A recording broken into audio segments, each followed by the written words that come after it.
Hello, everyone. Good afternoon, and a very warm welcome to all of you. Hi, I am Arohi Tyagi, Associate Dean here at AAFT Online. And I, on behalf of the entire AAFT Online family, welcome you all to this special session on bridging the skill gap. And that is taken by none other than Mr. Rajan Bahadur. Well, he's the dynamic CEO of the Tourism and Hospitality Skill Council, and with over 35 years of rich cross industry experience from FMCG to hospitality, financial services, and the social sector, he brings a powerful blend of leadership, strategic thinking, and people first values. A St. Stephen's alumnus with a business management degree from Kolkata University, Mr. Bahadur has held senior roles at iconic brands like American Express, ITC, Oberoi, Starwood, and Care India. Today, he's committed to bridging skill gaps and empowering the youth for careers in tourism and hospitality. His life's motto? Well, build capacity, inspire change, and make lives better. So, without further ado, let me welcome Sir here. Hello, Sir. How are you doing? Thank you very much, Arohi. Delighted to be here. And thank you for hosting this. Absolute honor, Sir, to have you here with us today. Great. So, if you're ready, I know it's post lunch and I know we want to make it a little interesting. So, good afternoon, everybody. And I would really like to thank AAFT for having me here. I don't know about all of you, but I'm very excited to be on this program and look forward to a very productive session as we go along. Uh, Before I start off, let me just rewind a little bit, you know, and I'm going to talk about the COVID, pre-COVID, and post-COVID. So, pre-COVID, as most of you would know, the industry was booming. The travel, tourism, hospitality industry was booming. Everything was looking good. The average room rates were looking good, and everything seemed to be hunky dory. In fact, too good to be true. And then in March 2020, the COVID struck, and it changed the world permanently, if I may say so. So everything came to a standstill. And guess what? The first to get affected and almost the last to recover was the tourism and hospitality sector. So that was a challenge, but that's history now. I think post COVID, as we see today, things have moved. So during COVID, I must say, a couple of quick learnings were, you know, we've all grown up saying that focus on the goal post and then shoot for the goal. But during COVID, the goalpost changed by the hour. Forget the days. Every hour there was something new. So there was quick adaptation that was required. I think we've also known this famous thing of, survival of the fittest. That went out of the window and it became changed to survival of the quickest. People who could move fast, who could change, who could adapt. I mean, look at hotel laundries, which started doing neighborhood laundromatics. ITC and other hotels were doing food delivery just to sustain at that time. That is brilliant because that's what made them sustain. So people who were able to quickly adapt and change were able to survive those crazy months or a year. If we can just move on to the next slide. So let me then fast forward to the where we are today and what is the sector saying. I'm just sharing the slide, Sir. Yeah, sure. And just a quick reminder to all the learners, till the time Sir is sharing his experiences, he's talking about the topic. I would request you all, in case you have any questions, please put them in the Q&A box, which is located right below on your screens. And I'll take up all these questions at the end of the talk. All yours, Sir. Great. Thank you. So, yeah. So, about the sector, what's really happened is that if you see on the left-hand side, the tourism and hospitality sector contributes hugely towards the GDP of the country. And if you look at 2019, which is pre-COVID, from a $191 billion, it took a dip during 2020, during the COVID, and then gradually began to improve. And the forecast is actually brilliant. So by 2029, we're expecting this numbers to move to at least $512 billion. So that's a huge potential and growth. And that is the power of this industry to show resilience, to show growth, and to continue to work. If you see the right hand side, the sector really has very strong economic, employment, and earnings outlook. We are the second largest contributor within the service sectors. I think retail is the first, and post that is the tourism and hospitality sector. We have 39 million people which were employed in 2022, which was equivalent to a slightly more than 8% of the GDP. $22 million in foreign exchange earned in 2023. And these were all figures, if you see at the right-hand side, which are about at a GDP was at about a $1,201 billion, which is potentially increasing by nearly 3 times in the years to come. Domestic tourists within India, 1.7 billion. So again, huge opportunity of people moving in. And some of the markets that were contributing to the India growth story were USA, UK, Australia, and so on and so forth. So I think there was a huge contribution made before and then continues to be built up post-COVID. If we can quickly move on to the next slide, please. I mean, just to set the context on what the previous slide that I spoke about, 1 out of every 11 jobs globally are from the sector. And the travel and tourism is a high growth sector offering significant job opportunities. And we'll talk in detail about this. I'll also talk in details in my subsequent slide about the workforce and what we are doing about this. But this is just to set the context of the fact that it's extremely exciting for people like me who have spent years in this industry to see this industry getting recognized, to see this industry moving ahead, and potentially huge opportunities in this industry. If we can move to the next slide, please. So, Tourism and Hospitality Sector Skill Council, or THSC, is what we call. What is this? Let me just give you a brief background to this. We were established in 2014, and we come under the Ministry of Skill Development and Entrepreneurship. So this is actually a public-private partnership between, while we come under the Ministry of Skill Development and Entrepreneurship, our line ministry is Ministry of Tourism, but we have an independent board, and I'll talk about that. We have developed currently 70 qualifications. So qualification, we work, if it's a pyramid, and the top end would be the general manager, we would work under the mid and the bottom of the pyramid. So these 70 qualifications could be starting level: chefs, sous chefs, barmen, front office, housekeeping, and so on and so forth, tour and travel guides, homestays, etc., etc. Those constitute about 70 qualifications which are approved by the National Council. And that's how we run these qualifications. We have trained since 2014 about 15 lakh youth, which is a huge number, out of which 12 lakh have been certified. 3 lakh may have dropped off or did not continue or did not get the certification. So 12 lakh plus people, kids have been trained, and these training are done across 1,000+ training centers that we operate across India. So practically every state and union territory, we have a presence with our training centers. So moving on to the next slide. THSC, as I mentioned, was incorporated in 2017. It was initiated by Confederation of Indian Industry, and the initial seeding, this is not for profit, initial seeding came from NSDC, which is a National Skill Development Corporation.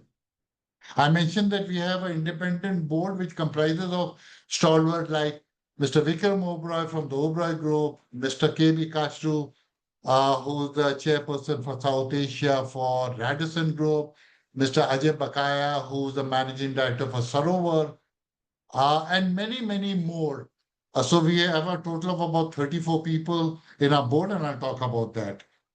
Uh, the THSC was created as an industry body by the industry and for the industry, and acts as a platform to connect industry, government, skill partners. So, it's not about just skilling, it's about how we bringing the government, how we bringing the academia, how we bringing our training partners together to skill those 15 lakh people that we have done over the past 10 years, and then make sure that they are employed into respectable jobs.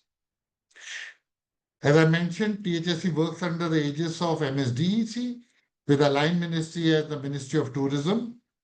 And our process and our policies are governed by the Ministry of Skill Development, NSDC, which is the National Skill Development Corporation, and NCVT, which is the National Council of Vocational Education and Training.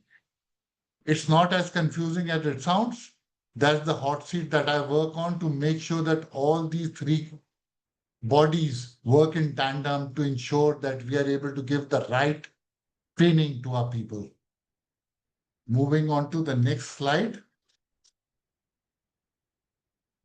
I mentioned about a board. So as at THSC, we have a very clear vision. Our vision is to create a robust industry-aligned skilling ecosystem to promote tourism and hospitality sector with a clear mission of helping millions of beneficiaries in India to get respectable employment opportunities for serving customer needs in the tourism and hospitality sector. Now, it's very interesting. When I spoke about the independent governing board or the governing council, we have 34 members, which comprises of association like Travel Agents Association of India, like the National Restaurants Association of India, and several more.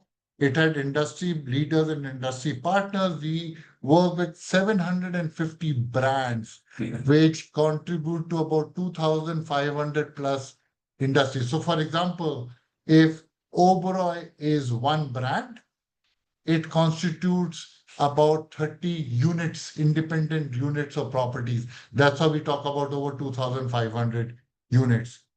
We have nominations from National Skill Development Council. We have the academia, including a large body. So apart from the 11,000 training centers that we have, we also have tie-up with over 100 colleges and universities to run our degree and diploma programs. We also have nomination from Ministry of Tourism, which constitutes a total of 34 members on our board. So it's a very robust board. On to the next slide. Let me just talk about what are. So we have 5 verticals. We have hotels, which would constitute things like luxury and star hotels, budget hotels, guest houses, homestays, etc. And these hotels typically, as I mentioned, could be, we have brands like Oberoi, we work with Oberoi, Taj, Marriott, Radisson, Sarovar, Lemon Tree, Hilton, and several more. Then we have the food services, or which also comprise of quick service restaurant. So we have restaurant chains, we have fast food restaurant, we have independent cafes, we have dhabas and roadside eateries, we have outdoor caterings, and some of our partners in this could be Bikaner Wala, Barbecue Nation, Haldiram, Domino Pizzas, KFCs, Starbucks, Burger Kings, and so on and so forth. So it's a whole plethora of quick service restaurants, hotels. We also do a lot of facility management. So whether it is hospitality related services at airport, theaters, PVRs, malls, guest houses and hospitals, we have a lot of facility management program. We also have global companies like GLL and Sodexo who partner with us. Cruise liners and cruise ships are another very important, which is coming up very well in India and this part of the world. And what better than you are employed on a cruise liner and then roaming the world, seeing the world, and also, able to earn a great living. And last but not the least, a very important part is the tourism of the tour operators and agents, adventure and sports. So let me tell you, out of the 70 qualification that we made, and by the way, post-COVID, we sat with our 2000 plus industry partners and re-looked at the qualification which became more relevant to us post-COVID. Because a lot of things changed. Lot of our jobs became redundant.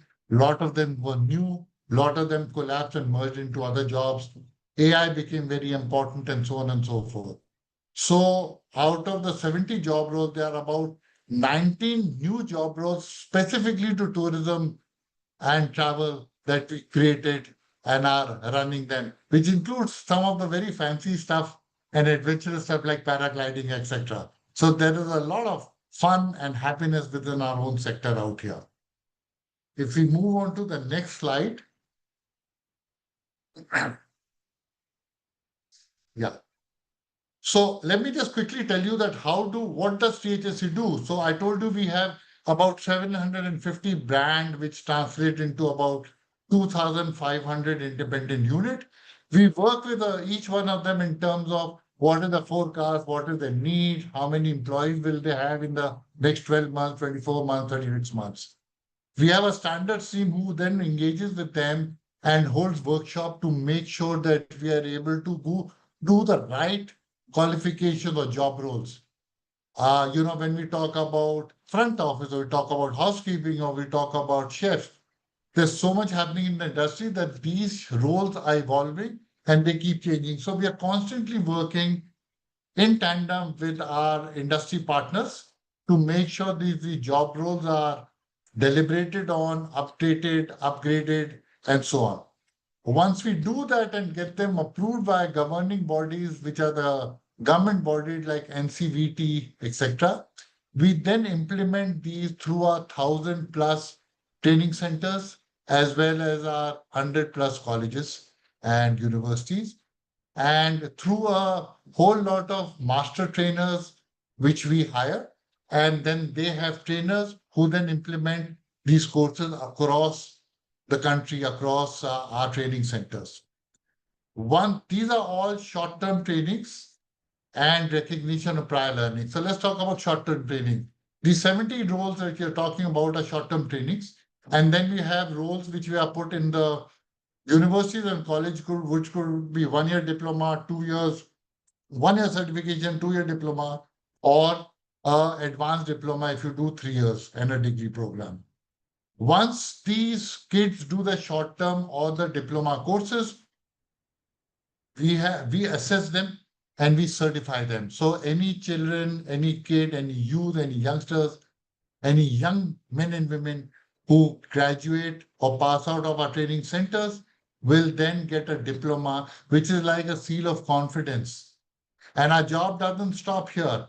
Out of about 3.5 lakh students that we upskill every year, we make sure we hold job mailers, campus recruitment drives, and make sure that they are placed. So our track record has been about 80% placement. Some of them may want to drop off, some of them may want to do their own businesses, but 80% out of the 3.5 lakh people that we assess and we skill every year, we are able to place them across our industry partners, be it hotels, be it independent restaurant, be it fine dining, be it travel and tourism, etc., etc. Moving on to the next slide.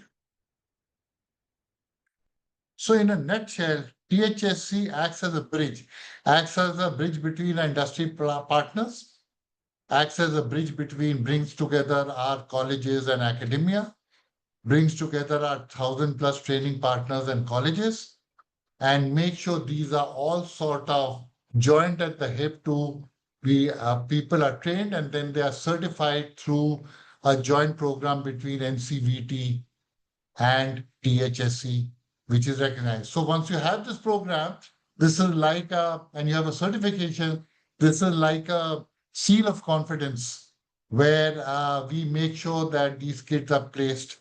Our job is not to ensure that placement is done, but to complete the whole circle as THSC in the last 5 years, we made sure that each of these kids who are certified by us and who go through training through us are placed into respectable jobs. So in a nutshell, that is what we bring in the academia, we bring in the industry partner, we bring in the association and make sure that we bridge them to ensure what are the skill gaps, what are the requirements to place these people.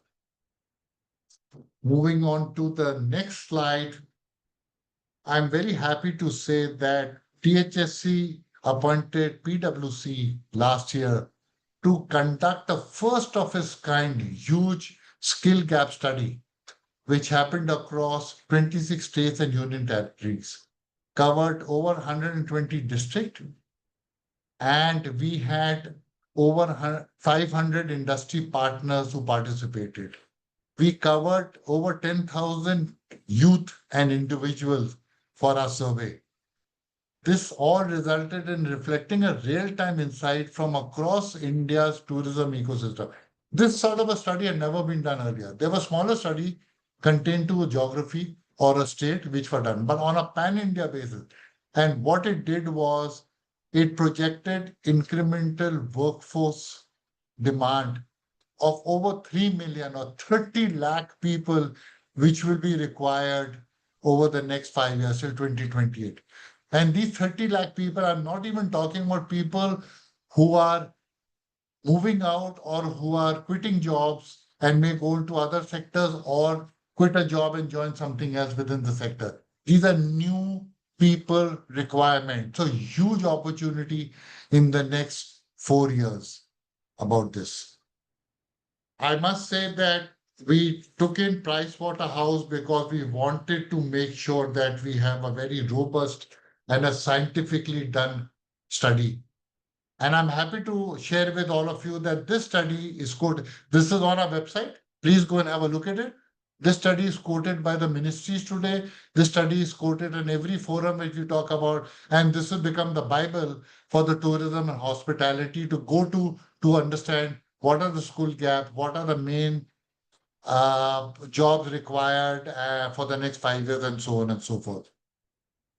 I think in terms of employment and tourism, if we divide it into if you see the left-hand side, as I mentioned, there are 3 million or 30 lakh people required between 24 and 28. If you see the right-hand side, which is very interesting, which says when we surveyed youth which were aged between 15 and 34 years who were unemployed but were available to work, they had an interest in the tourism and hospitality sector. Only 1% out of these were people who had gone any sort of formal training. There were 5.7 lakh people, million people who had no training. So huge scope for us to train these people and bring them into the main stream of the tourism hospitality sector. The reason I'm saying that is that India offers great opportunity. If you compare India to, let's say, Singapore is like smaller than some of our states. It's a whole country. In India, we offer very diverse culture. We offer very diverse, geographically, we are very different. You got the sea, you got the mountains, you got the high altitude, you got the desert. And everybody has an opportunity to show different parts of the country. So I think there are huge opportunities. And if you see the right-hand side again, the top state with the highest share of potential tangible trainable pool, it's a no-brainer because these are large states: Uttar Pradesh, Maharashtra, Bihar, Andhra, Tamil Nadu. These are the top five. So I think these are things that contribute. And on the left side, when you see that the top state with highest share of incremental manpower demand. So there are supply states and there are demand states. And the higher incremental manpower people in Maharashtra, Tamil Nadu, Uttar Pradesh, Karnataka, Andhra, which require these manpower. So what we do is we actually skill people across India, we certify them and make sure that they get employed across India wherever there is scope to do this. So I think a lot of work and opportunity here. If we move on to the next slide. So what were our key findings from this? Across India, As I mentioned, UP, Karnataka, Tamil Nadu, Maharashtra states with the highest workforce demand because number of hotels, number of eateries, number of fine dining, number of scope for adventure tourism are all in these states. High tangible youth concentration was, as I said, in Uttar Pradesh. These are the supply states. Uttar Pradesh, Bihar, Maharashtra, Himalayan states. 49% of the youth shows interest in short-term training program. Short-term could be 3 months, 9 months, 1 year. So there's a huge scope there. Gender split, 69% male, 31% female, shows a need for greater gender inclusion. And I'm not being biased out here, but I can tell you a lot of women in this sector have done exceedingly and continue to do exceedingly well. The current ex-president of Travel Agent Association, who's currently our chairperson, Ms. Jyoti Payal, is a lady. There are lots of ladies who are the South Asia vice president who heads the Marriott hotels of 125 hotels is a lady, ex-colleague of mine from Oberoi. She's doing a wonderful job. So huge scope for women also to be part of this.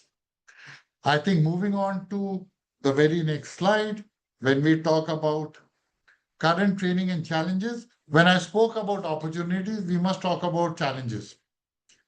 So the perception issues in skilling is viewed as low prestige. I mean, a lot of people, 20 years ago, when I moved into the hospitality, people still thought that I'm going to become a cook or a khansama. But I must tell you, that thing is changing very, very fast. And in fact, it has changed a lot.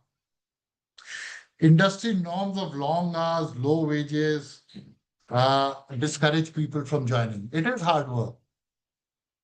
Access barriers, rural youth facing limitation, infrastructure, language. So you know what? Let me talk about two things specifically out of it. Low female participation talk about. So a lot of people talk about, oh, it's very tough. Your double shifts and sometimes triple shifts, working hours are very long, etc. And I always go back to them and tell them, you know what? If you look at a trainee entry level person, let's say Hindustan Levers or Nestle's, yeah, they do rural marketing. They work 25 days out in rural marketing where there's not even a proper place to stay. They have to go through that. It's not easy. Compare hospitality entry level people to, let's say, Tata Steel, where you join as a management trainee or a trainee and you have to work on the shop floor in front of furnaces. It's not easy. Compare that to hospitality and travel and tourism, where you've got a very controlled environment, where you got cross-cultural teams of great exposure. We're engaging with guests who are from all over the world. Again, a great exposure. So, it has a lot of more advantages. And the reason I'm saying this with a lot of pride, let me just tell you a little bit about my own story. I started 35 years ago selling matchboxes on the streets of Bombay in Churchgate. If you're familiar with Churchgate in Bombay, that's how I started my career 35 years ago. I used to sell matchboxes from little pan shops, 3 dozen, 6 dozen matchboxes. That's how I started my career. Moved to ITC and set up the agri-businesses division.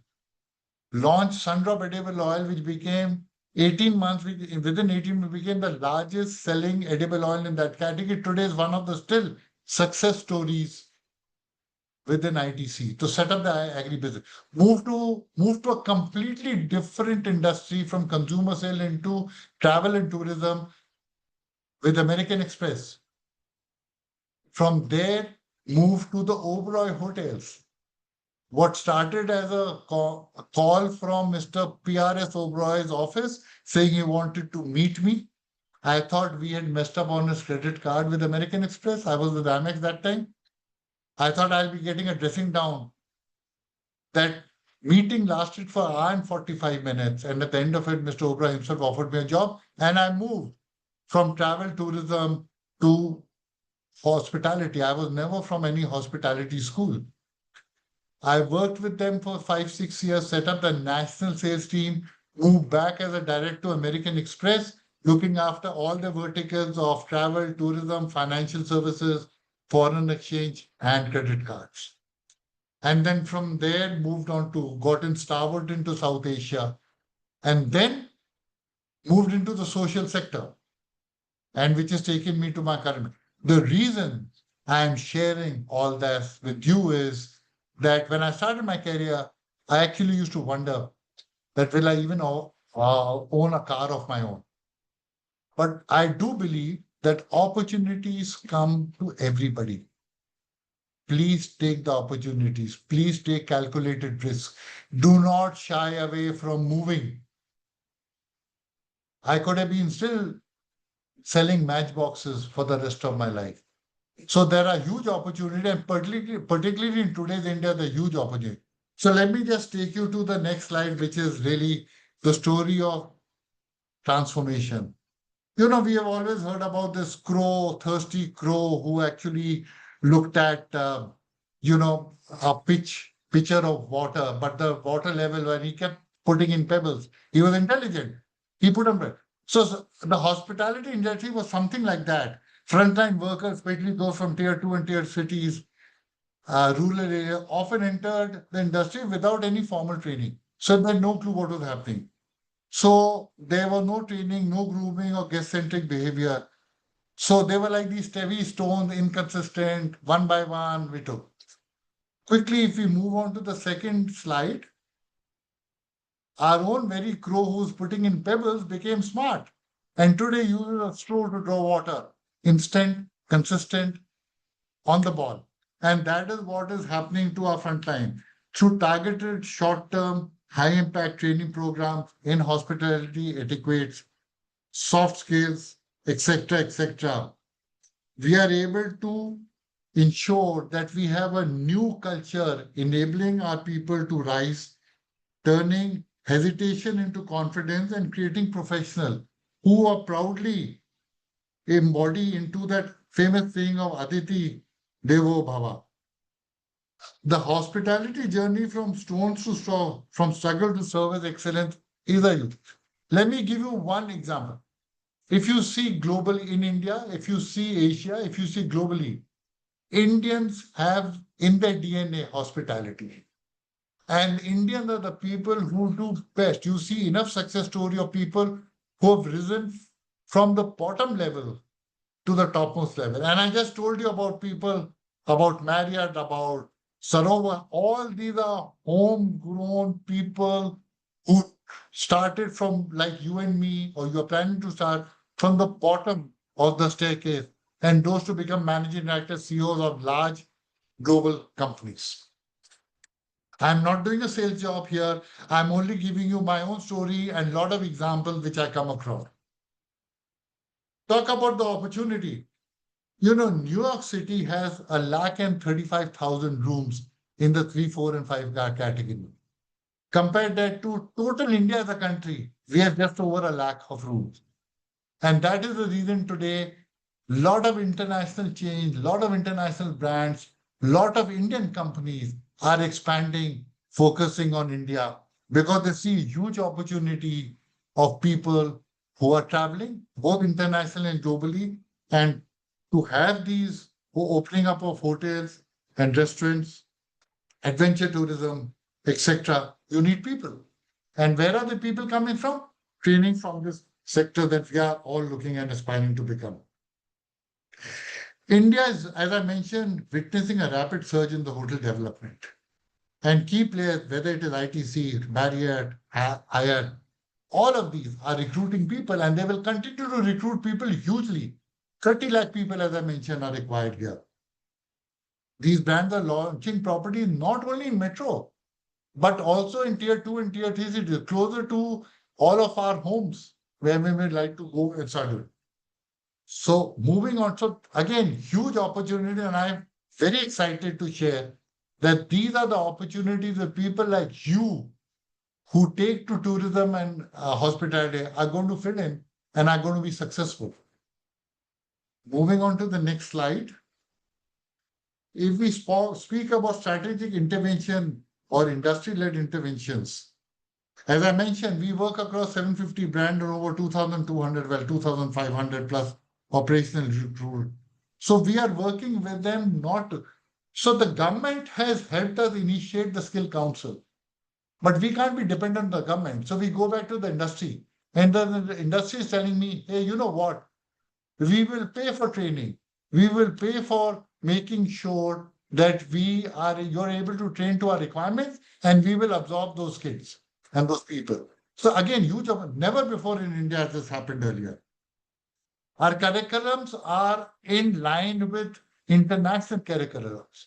So apart from what we started as a pilot project in the last 1.5 years, we have actually placed nearly 2,000 people overseas into various locations. So these are again very aspirational jobs. So again, huge opportunities not only in India, but also overseas within this tourism and hospitality skill sector. If we move on to the next slide, I think I did mention about women.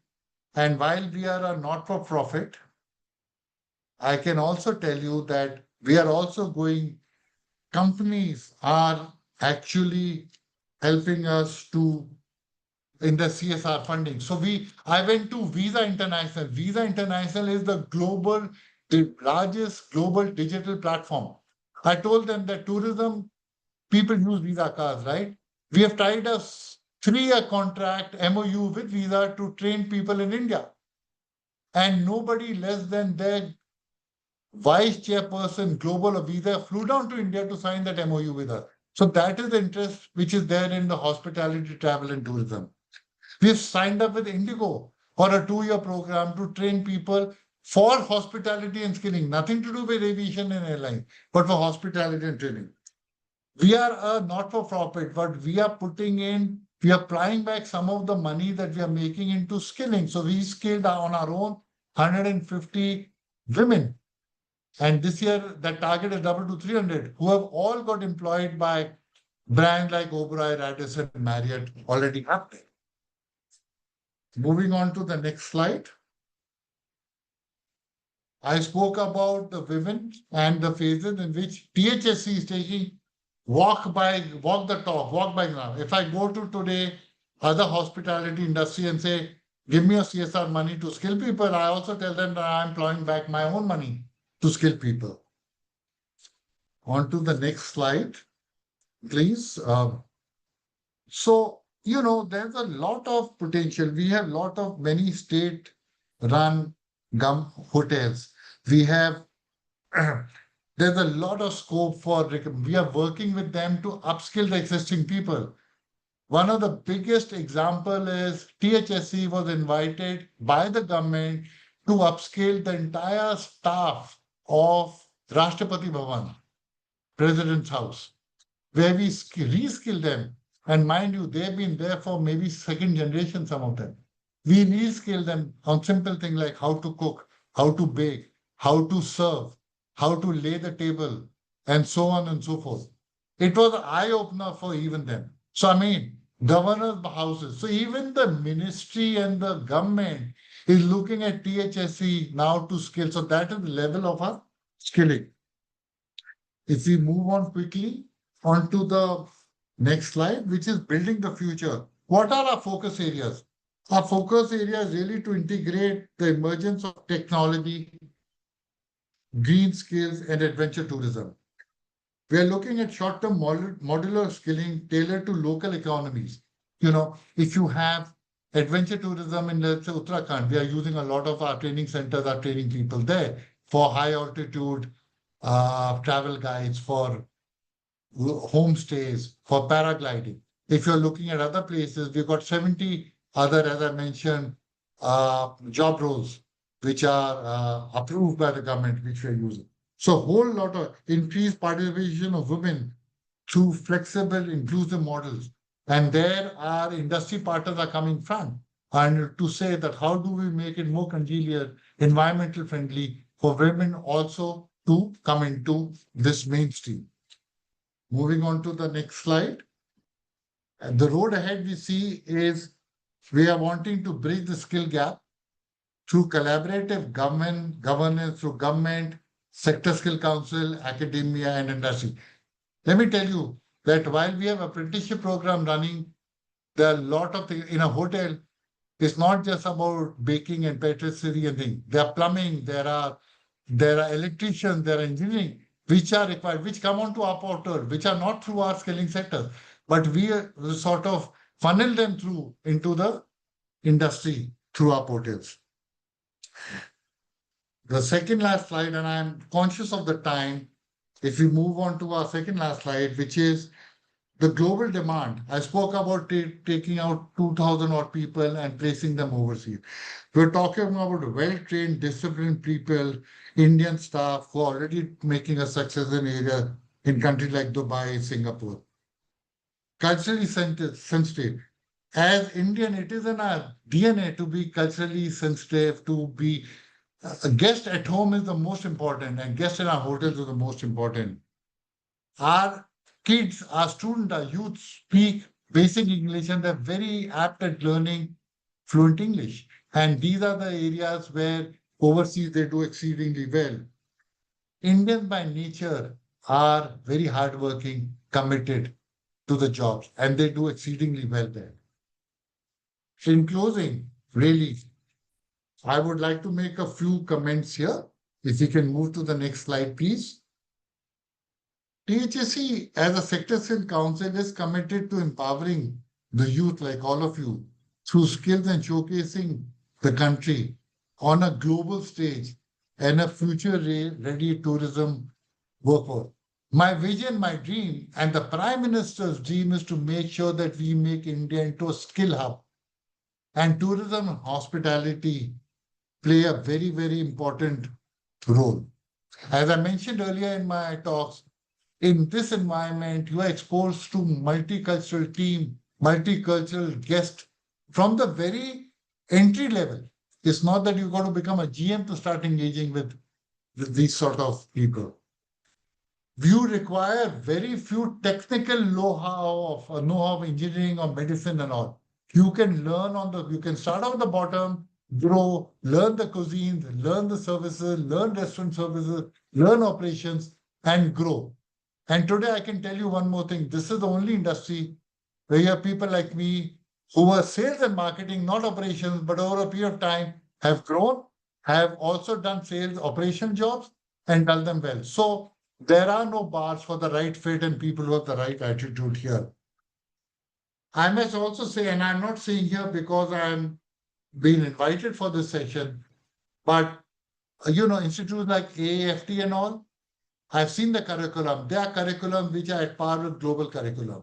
And these are curriculums, we would go there and once they finish the curriculum, we would also invite people to get placed along with AFT. So my recommendation is, and I'm not saying because of the industry, of course, I'm very proud of.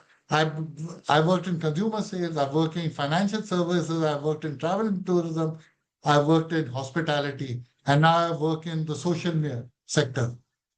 And I can tell you that tourism and hospitality sector is one where you can definitely join at the bottom and grow up to the highest level if you believe and you have the right attitude. Opportunities are huge. So I wish you all the very best. And any one of you who wants to engage with us or AFT later on, are more. I have all the time in the world to engage with younger aspirants who I can talk to and guide them and mentor them. I'll be more than happy because this industry needs people and this industry has the opportunity. So Arohi, I will stop here and give it back to you. Happy to answer any questions that you may have. Yeah, thank you so much, sir, for such a motivational talk, I think, which you gave. Your journey was truly inspiring, and I think everyone should take a leaf from your book and, how to succeed and move ahead in life. So, There is no escape from hard work and there are no shortcuts. But if you're committed, we can all do it. Absolutely, absolutely. So on this note, I would want to tell everyone that in case you have any questions, please put them in the Q&A box. We have few questions. I'll be taking them up. And also we at AAFT, we do offer a diploma program in travel and tourism, which is a 1 year online program, wherein you can learn all about travel tourism sectors, what are the different tourism opportunities you can have, and you can understand the basic concepts, and you can upskill yourself as well. And all of this you can do from the comfort of your homes, because it is a completely online program. And in case you want to know more about the details, the brochure, the contents, the syllabus, etc., you can drop in your queries at this number or on this email ID. You can just give us a call or drop in your queries here, and we'll be happy to help you. I could see there were two, three queries. Please, you can call us and we'll be happy to get in touch with you. Also, another thing, we AAFT are training partners with NSDC, so that is a good news.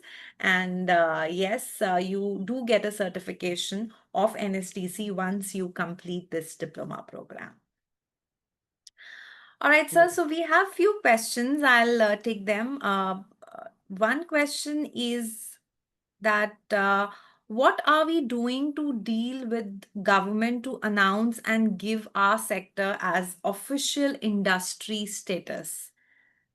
Because it I is think, yeah. the person is asking that the hospitality sector is a major contributor to the GDP, to Yeah. employment and foreign exchange, but the government has not given a formal industry status to it in many states. And look, I couldn't agree with you more.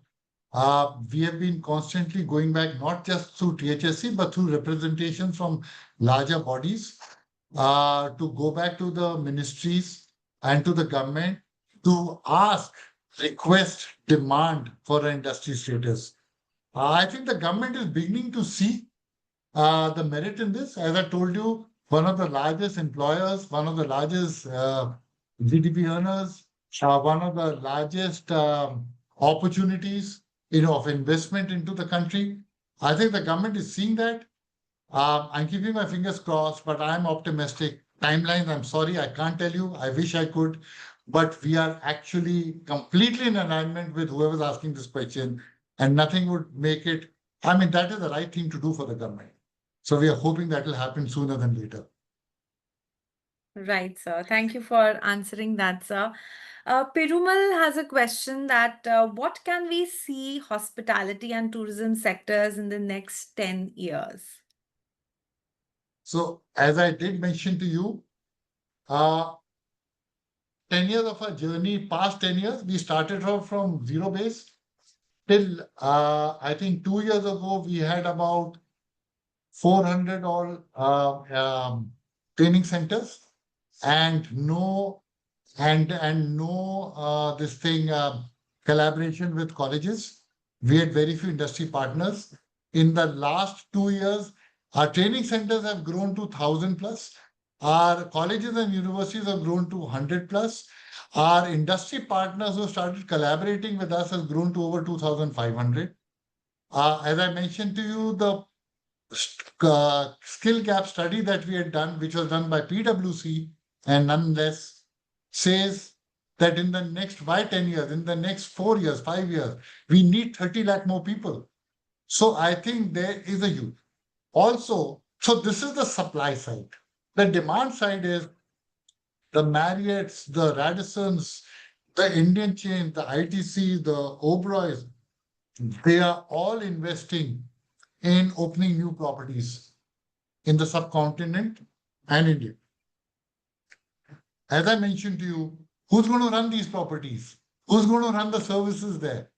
It's also there's a huge opportunity in this. I think one of the things that often I come across, and I don't know whether this would be a subsequent question, but I may be jumping the gun, but I want to answer this is a lot of people say, including a lot of hoteliers, that starting level, the salaries are not too good. Give me one industry, and again, I'm not doing a sales job. I'm telling you because I've worked in other industry. Give me one industry where at the age of 21, 22, you start earning, apart from the defense forces. where you start earning. Even when you see a successful lawyer and a doctor, they take 10 to 12 to 15 years to establish themselves before they actually start earning the money. In 10 years, in this industry or ours, you can definitely become a GM of a mid-sized, small or mid-sized property with all the perks and frills. So I think, as I mentioned, there are no shortcuts. But yes, if we put a heart and soul, and there are huge opportunities. So opportunities will create demand. You guys need to grab those opportunities and go for it. Sometimes we start to analyze and take calculated risk. Let me tell you one more secret about myself. I was an average student in the college and hostel and in school. I never was a topper. I was a great sportsman. I loved outdoors. I loved interacting with people. I managed to pass with reasonable marks. I never thought that after I managed to get into St. Stephen's College. I got a first division, but I never got it because of my marks, because there was a cutoff of my. I got it onto a sports quota. I represent college in basketball and athletics. And I thought I'll never study after that. I'm giving you these secrets, okay? But when I joined my first company, Wimco, where I was selling matchboxes, they sponsored me for MBA. And I thought that I won't take it. But my appointment letter said, if I don't complete it within 3 years, my appointment stands terminated. So I actually went and did my MBA, which helped me later. But I must say that my only mantra is keep taking opportunities as they come. It can't be 100% success. I've fallen several times. I've stood up and looked ahead, never looked back. Yeah. Absolutely agree with you, sir. I think there is no shortcut to success, and you've proved that. So, Sparsh actually had this question only, which you just answered about the pay scale. That don't you think hospitality and tourism sector pays less according to the working hours and hard work compared to the other industries? And I think you've just answered that. And I just gave you example of a consumer sales company where you're doing 25 days of rural marketing. Or I mean, as a youngster, all of 22 years old, I've traveled through places like Ara and Gorakhpur and Jaunpur and all, where I've collected cash, missed the last train, and slept on the platform where there's nobody but stray dogs. In those days, 35 years ago, 60,000 rupees cash. I was worried somebody will hack me out. But those are learning. The first thing I was told was how to count money. I did not know how to count money. So so you learn and you grow. And in terms of the pay scales, I think the industry is realizing it. They're smelling the business, and the pay scales are increasing. They're becoming better. The job environment is becoming better now. But yeah, I mean, I've always said that in this sector, you can make a mistake, learn, and still continue to grow. Agreed, So, agreed with you, yeah. sir. Completely. All right. Also, sir, with the coming in of technology, I think in every sector it has posed a challenge. What, according to you, is the role of technology when we talk about the tourism sector? The precursor to that is who runs technology. It's human beings, right? Yeah, So the job roles may change. The definition of job roles may change, but the people requirement won't change. And I still believe, and I can tell you from experience, what makes a brand, a hotel stand different from others. If you see five-star hotels, they all have very nice lobbies, they have a good front office, they've got restaurants, they've got rooms which are well equipped, all of that. So what is different? A large hotel can be a very cold experience.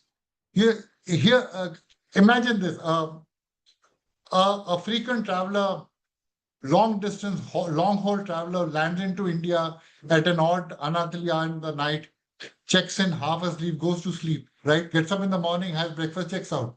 No engagement with anybody. It's a very cold experience. If human interaction is there, limited, I don't want to be overbearing also. You're recognizing his needs. He's been there in the past. You know exactly what type of food he needs. He likes a scrambled egg in the morning with, uh, a slightly burnt toast, whatever be the case. And you're serving him that or asking him. You see the connect there? So I think that phase will never go out of it. I mean, many years ago, people said that travel agents will go out. They haven't. They're evolving. You've got e-commerce, you're coming in, but travel agents' role is coming in hugely. So things will change, the rules will change, but who has to drive these rules? The human beings. They will continue to happen, is my view. And I think I can see that happening. No, But I technology is important, and technology is coming into a big way. The way we do bookings, the way we do collaborations, the way we service guests, the way we've connected globally.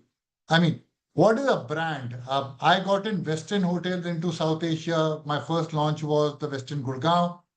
A Western hotel, a brand is you walk into any Western globally or walk into any Oberoi globally. I work for both the properties.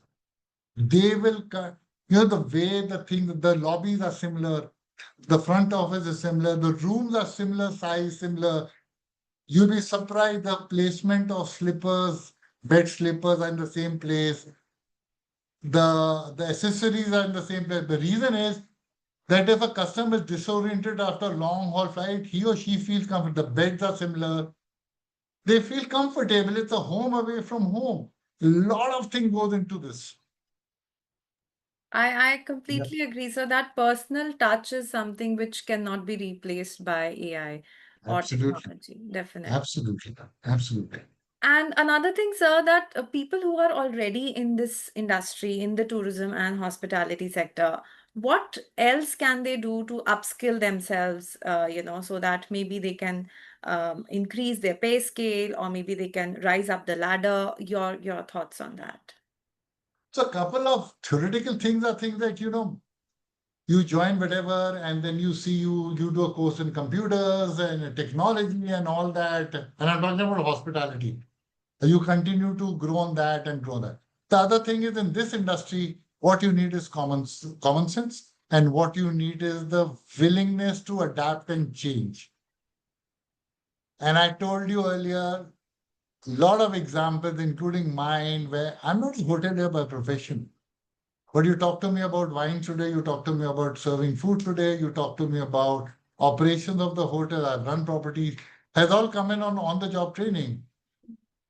So I think you need to have that attitude and you got to believe in yourself. If you believe in yourself and you are able to pick up, the exposure is immense. And then exposure. And I often say that, unlike if you're in consumer sales, where I've also worked, consumer good, you're only restricted to consumer sales. You're only restricted to distribution and placement of retail shelving and whatever. Or if you're into, let's say, a manufacturing, you are restricted to manufacturing. In a hospitality, whether you're into sales, whether into marketing, whether into finance, whether into processes, whether into procurement, whether you're into operations, whether you're into PR, I mean, whether you're into restaurant service, you can continue to pick up and then hone on the skills. I'll give you one and I feel very proud in that. We participate in the world skills. World skills start off from district level, state level, regional, national, and then world skill where 70 countries, they're the Olympics of the hospitality and the skilling industry. Every year we are participating, we'll come back. We are the highest winners of medals and medallions, THSCs. I'll give you one example. 4 years ago, there was this boy from Tripura. His parents were farmers, laborers. They didn't even own a land. He failed his eighth standard twice over. Second time, he didn't go back home. He got into a bus. This is a live story I'm telling you. He got onto a bus, top of a bus, came to Bangalore. Long and short, he started talking to our guard at our Center of Excellence in Bangalore in Indiranagar, who got him a job as a dish cleaner, dishwasher in our Center of Excellence. He started working there cleaning dishes. His passion for cookery, for bakery, and our faculty also realized that he's got a passion. He would do that. He would go out of the way. They started training him. He cleared the state, he cleared the regional, he cleared the national, he went to the world scale and he won a medallion, a silver for the country. And he can't speak English.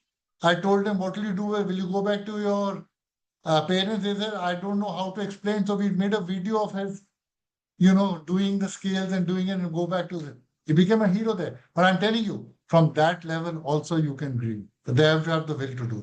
And there are several such success stories of people doing well in Dubai, in India, etc. Absolutely motivational. I think it was very power-packed and very motivational, very inspiring. All these stories, including yours and the others which you shared.